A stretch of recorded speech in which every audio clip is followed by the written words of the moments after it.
Road கடையில் செய்கிற பானிபூரி மாதிரியே இன்னைக்கு ஆரோக்கியமாக செஞ்சு சாப்பிட போகிறோம். வாங்க எப்படின்னு பார்க்கலாம். அப்படியே கீழே இருக்கிற எங்கள் பெரிய வீடியோவுக்கு ஆதரவு கொடுங்கப்பா. மறைச்ச கண்ணை ஊற்றிக்கலாம்.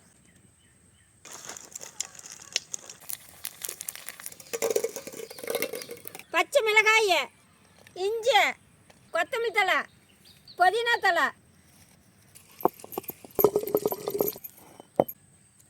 கரைச்ச புளி தண்ணி, ரசத்துக்கு ஆட்டின சாந்து, கல் உப்பு, உருளைக்கிழங்க நல்லா மசிச்சுக்கலாம். பொடியாக நறுக்குன வெங்காயம்,